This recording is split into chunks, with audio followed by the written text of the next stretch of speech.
All right, picture this. It was the late 90s, and we were both fresh-faced college kids studying our tails off at Harvard. Me, Ella, female, 41, and him, Rashid, male, 47. We were the dynamic duo, acting our classes, sharing pizza at 2 a.m., and, well, falling in love. You know how it goes in those college days, right? Late night study sessions turn into those cliché love stories. Yeah, we were head over heels. And trust me when I say he was perfect, like in every possible way.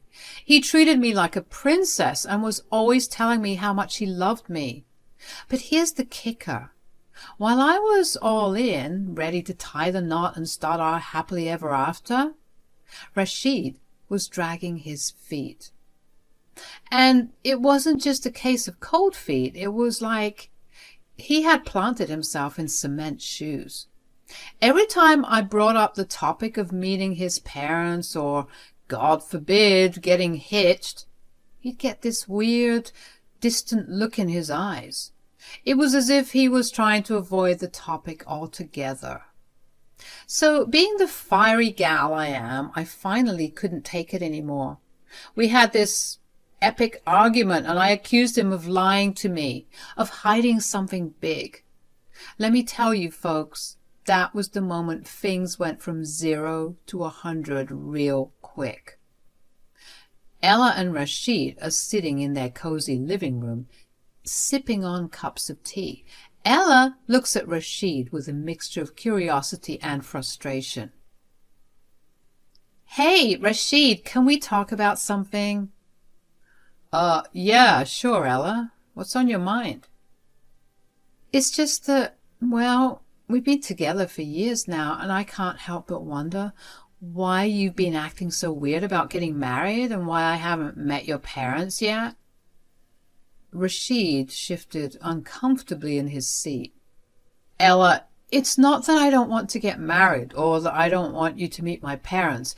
It's just what, Rashid? You've been avoiding this topic for ages. It feels like you're hiding something. After some dodging, he finally said, Okay, fine. I've been keeping something from you, and I didn't know how to tell you. The reason I haven't introduced you to my parents and haven't proposed is because they don't know I'm marrying an American woman. What the frick? What does that even mean? What? Are you serious, Rashid? How long were you planning on keeping that from me? I know, Ella, it's not fair to you, but my parents have these traditional expectations. They want me to marry someone from our culture. They don't know I'm in love with a black girl. Wow, 3 years? And your parents don't know me? I was 25 at the time. I know, it's awful, I'm sorry. They want me to marry someone of Arab descent. They're strict about it and pretty racist, and I didn't know how to break it to them. So, you've been hiding me? Is that it? Hiding our relationship because you're afraid of what they'll think? You're supposed to love me, even in the face of your racist a-hole parents. I didn't want to hurt you, Ella. I love you so much, and I didn't want to put you in this position. Rashid, I don't know how I feel about this. I love you too, but this changes everything. Marrying into a family with such strict values? I'm not sure I can handle that. Ella, please don't leave me over this.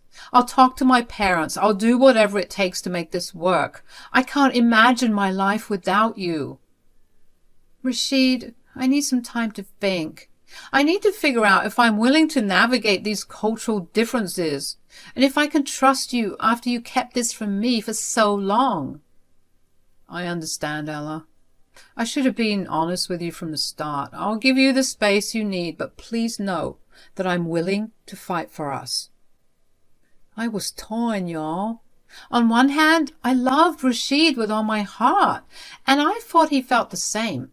But on the other hand, I couldn't help but wonder if I was ready to jump into a family with such strict values and expectations. Plus the fact that He had kept me hidden like some sort of secret agent, had me feeling uneasy, even if I could understand why he did it. I mean, relationships are all about honesty and trust, right? And it seemed like we were starting ours on shaky ground. I needed some time to think things over, to figure out if I could handle being part of a family that might never fully accept me. So after that heart-wrenching conversation, I decided I needed some space to clear my head.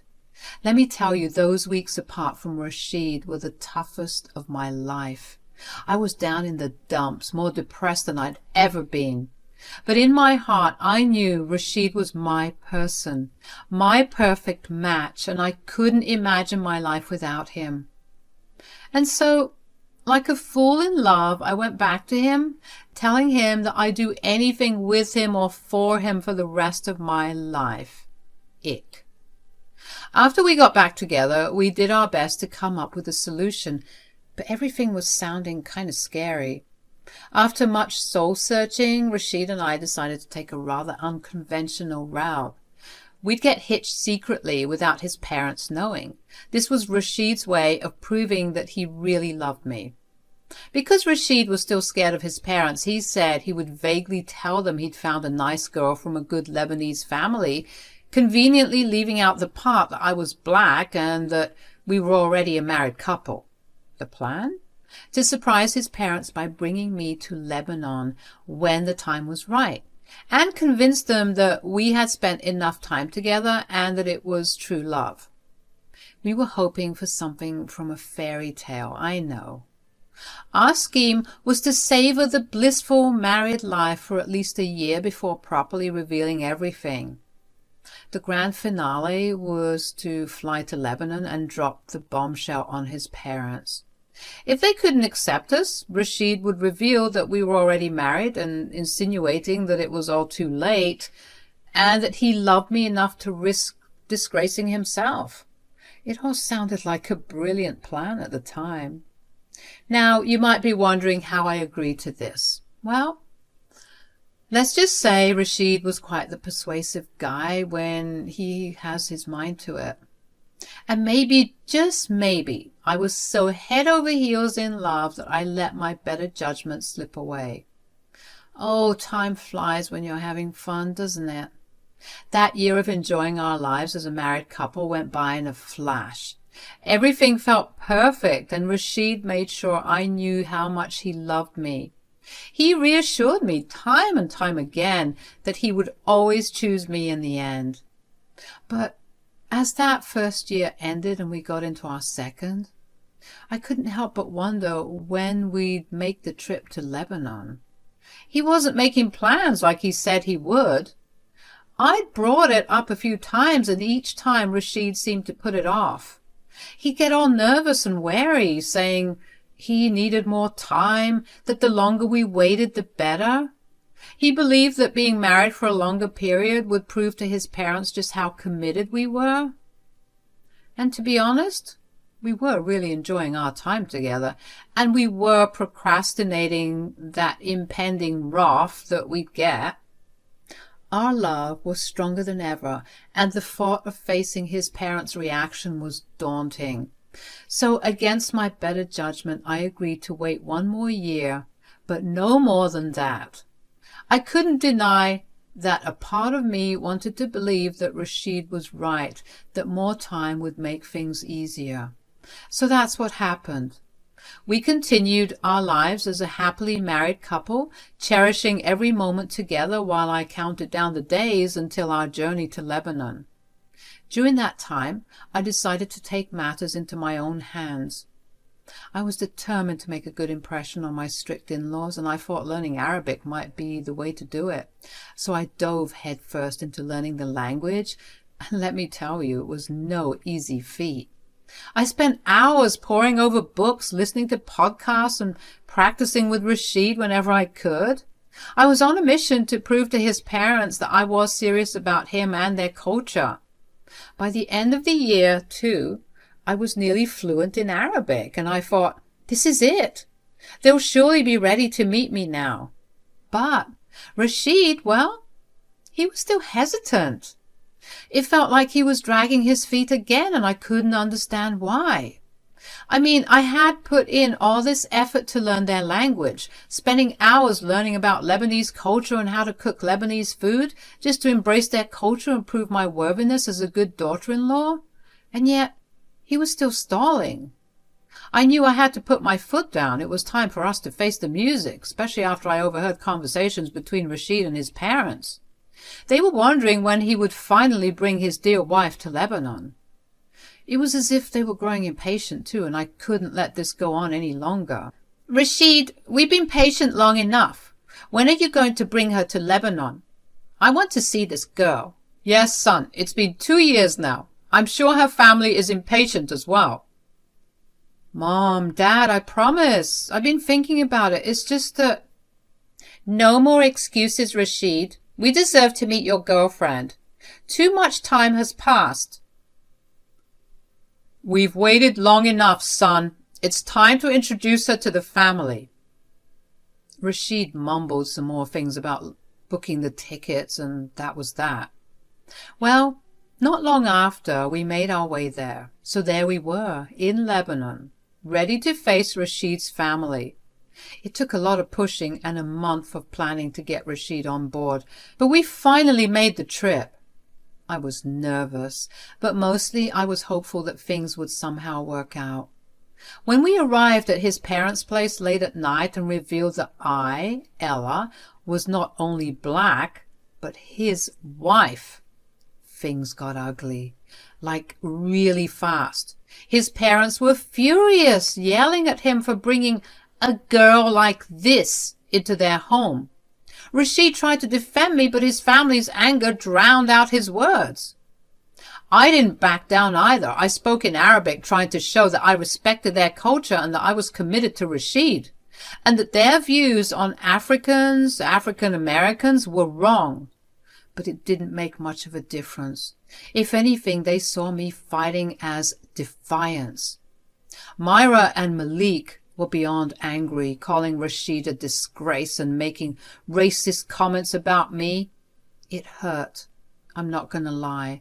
And even though I cried, I stood my ground. I had expected Rashid to stand up for us, to tell his parents that he'd always choose me even if they didn't accept us, even though he reassured me time and time again that he would if he needed to. But he didn't. Instead, he was apologizing to them as if he wanted to make peace. It hurt, because I had hoped he'd fight for our love, or at the very least fight for my dignity as a human being, but he seemed to be siding with his parents, even when they were being so unfair and racist and rude.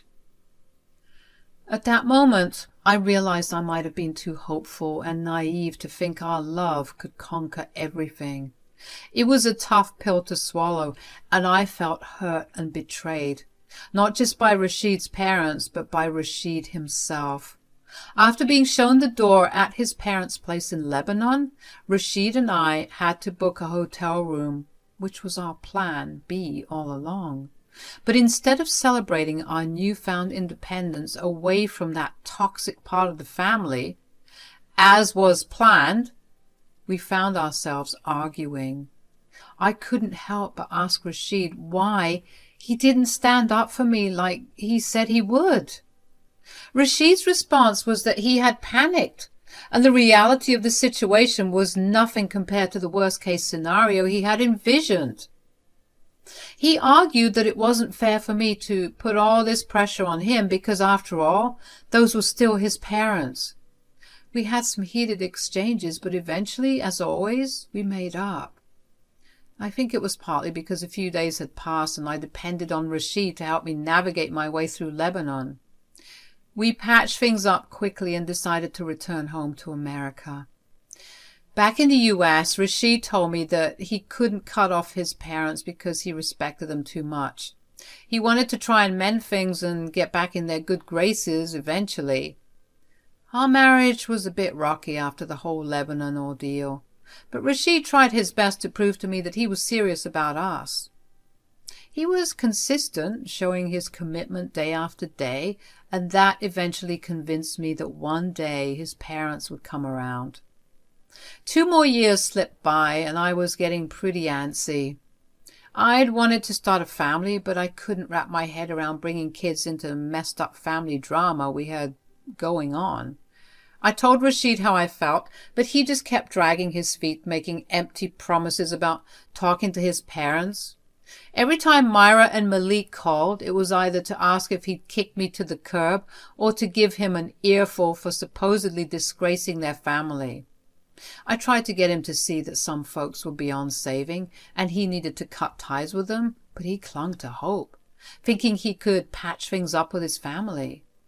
Then came our mother of all arguments when I turned 36. I was fed up and felt like we couldn't wait any longer to start a family. Rashid, we need to talk. We can't keep putting this off. Ella, can't we just... No, Rashid, we can't. I'm turning 36 and I want to start a family. We've been through so much and I can't wait any longer. Ella, you know it's not that simple. My family, my reputation. I get it, Rashid, but we can't keep sacrificing our happiness for their approval. Some people like your parents might never come around. We need to make a choice. You just don't understand, Ella. You're not worth ruining my life for. Let me tell you, that crap right there, that hit me in the gut. He looked like he regretted saying it, but he wasn't remorseful enough to apologize. Rashid, I thought we were a team, that we'd face this together. I'm just so frustrated and I don't know what to do anymore. We need to figure this out, Rashid, for both of us. I can't keep waiting in this limbo. But in the meantime, I can't be here right now. I have to think. I couldn't stand to be in the same house that night. I needed some space to sort out my feelings and heal from the emotional wounds our argument had caused. So I decided to rent a hotel room, putting some distance between Rashid and me for a while. I had hoped Rashid would come back to me, that he'd apologize, that he'd take me back and cut ties with his parents to show his commitment to us. But days turned into weeks, and Rashid didn't make the move I longed for. Staying there for 3 weeks, I felt like I was stuck in a never-ending cycle of depression and anger. It became clear to me that I couldn't keep living like this. The pain of waiting and the constant doubt about Rashid's intentions had become unbearable. One day I made a tough decision that would change everything. I managed to get my hands on divorce papers and I filled them out. I decided to leave them in our house when Rashid wasn't even home to avoid any confrontation.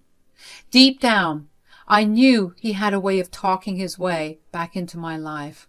So I left those divorce papers along with the engagement ring he had given me. It was a heartbreaking choice, but I knew it was time to move forward, away from all the nonsense and drama. After I left those divorce papers and my engagement ring in the house, Rashid returned home from work and he was blowing up my phone. He sent me hundreds of text messages begging me to take him back. It took every ounce of strength in my being not to call him back, not to open the doors of communication again. I decided to handle communication through my lawyer because I couldn't bear to face the man who had caused me so much pain. Rashid continued to plead and apologize, thinking that if he could appease me, I would change my mind. The divorce went somewhat smoothly and quickly because Rashid believed that I would eventually come back to him, so he was quite lenient with a lot of things. But a whole year passed after the divorce and I was still avoiding him. Rashid began to panic, realizing that I was being serious and that he actually needed me in his life. But I no longer wanted him. The wounds were too deep, and the pain he had caused was something I couldn't easily forget or forgive. 4 more years flew by, and now I was 41, living my best life, dating around, and thoroughly enjoying my late 30s. Those years had brought a sense of freedom and happiness that I hadn't felt in a long time. I had built a new life for myself, one that didn't revolve around the turmoil that had once defined my relationship with Rashid. Then, out of the blue, my peaceful world was disrupted. My inbox was flooded with emails from unrecognizable addresses. At first, I didn't pay much attention to them, but they kept coming. I didn't want to think ill of my ex, but honestly, I wouldn't put it past a man to continuously harass a woman he was obsessed with. So eventually, my suspicions of Rashid being behind this sudden dose of harassment were right. Eventually, Rashid managed to get a hold of my new phone number, and that's when fear started creeping in. I couldn't help but wonder how he had managed to find my number, so I asked him about it, and it wasn't pretty. His response sent a shiver down my spine. "Ella, how could you ignore me for all these years? What happened to 'till death us do part'? You're selfish, you know that?" "Rashid, we both know that this was gonna go nowhere if you keep supporting your racist family. I respected myself enough to leave. Why can't you appreciate that I needed to do what was right for me?" "Right for you? What about what was right for me? You never understood me. You thought that I could just up and leave my family for you?" "Rashid, how did you even get my new number?" "I have friends in high places, Ella. Friends who can find out a lot more about you if I want to." At this moment, I knew that the perfect Rashid I knew was long gone. I guess all those years without me took a toll on his mental health. He just couldn't handle that he no longer had a hold on me. "What are you trying to say, Rashid?" "Just remember, Ella, I can easily find out where you live and have some not-so-nice things done to you if you test my patience." "What do you want from me, Rashid?" "I want you to come to my place. My parents, well, they still think we're married." When Rashid dropped the bombshell that he hadn't told his parents about our divorce, I was utterly shocked. I couldn't believe he had kept something so significant from them for all these years. I was even surprised because I thought they would be glad to know that Rashid and I split up. He said he was too embarrassed to admit that it was me who had initiated the divorce. He claimed it would bring even more shame to his family because it turns out that they believed it was a disgrace for a woman to divorce a man. Typical. Then came his proposal. Rashid said that he would pay me to pretend to still be his wife, as his parents were finally coming around to the idea of me being part of the family after a whole decade, and they wanted to throw a party to celebrate. I was scared, not just because of what Rashid might do if I didn't comply, but also because I knew I had to get as far away from him as possible and ensure it stuck this time. So reluctantly and out of fear, I agreed to be part of his lie. Little did he know that I had a plan brewing, one that would hopefully allow me to break free from this twisted web of deception and manipulation for good. The day of the party finally arrived, and I showed up as I had promised. The night before, Rashid had sent me $4,000 as a down payment for my participation, with the promise of the remaining sum after the party ended, provided he was satisfied with my performance of pretending to still be in love with him. As I walked into the party, I was taken aback by Myra and Malik's unexpected excitement. Their warm greetings and friendly gestures were a stark contrast to the hostility I had grown accustomed to over the years. It left me feeling off-kilter, like something wasn't quite right. Myra and Malik even made a little speech to the partygoers expressing their enthusiasm about having me back in their lives after so many years of what they referred to as misunderstandings. But I couldn't help but be skeptical. After all, nobody just turns around like that out of the blue without a hidden agenda. After the party had gone on for some time, Malik and Myra pulled me aside and showed me their true colors. "Look here, little girl. Just because we said all that crap about you on stage doesn't mean we mean it." Wow. Why does none of that surprise me? "How dare you talk back at her? You're nothing compared to her, you useless little—" I don't care what you think about me. You two are horrible. How dare you? I should slap you right now. Go ahead. I'll have you in handcuffs quicker than you can say, I'm a racist piece of. Because of my shouting, some heads were being turned, and before I knew it, Rashid bolted over trying to de-escalate the drama. What the hell do you think you're doing? Teaching your parents some manners. Myra reached out as if to slap me, but Malik held her hand, telling her, not here, in Arabic. We called you here to tell you that we are tired of being distant from our son, even though he's made this foolish decision to marry someone like you. We don't want to keep him out of our lives forever. But if you think you can earn our good graces so easily, you have another thing coming. To please us, you have to pay off our mortgage. Excuse me? You heard me. If you want any part of our life, then you have to pay off our mortgage. Yeah, pay off our mortgage. Then maybe we'll consider accepting you into this family.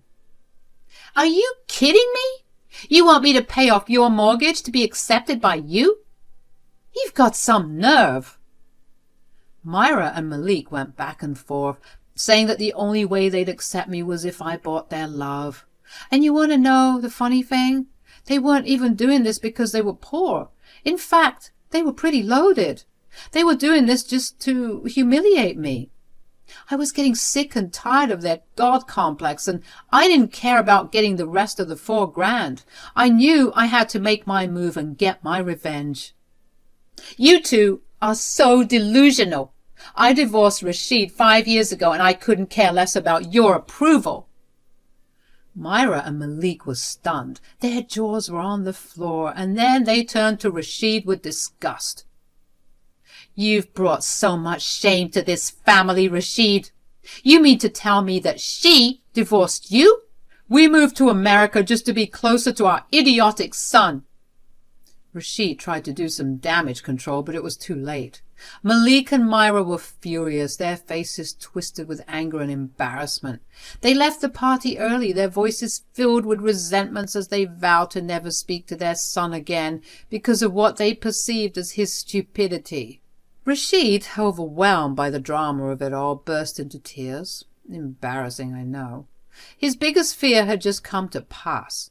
The exact thing he had been trying to fight for all these years backfired, and I couldn't have been happier. He threatened to ruin my life, but I had one more surprise in store. I revealed the restraining order I got against him, letting him know that if he even tried to step within 100 yards of me, I would get him locked up. I left that man sobbing. I walked away feeling everything from relief, vindication, and a sense of empowerment. After all the pain and crap he had put me through, I couldn't help but let out a laugh at the sight of seeing him suffer so much.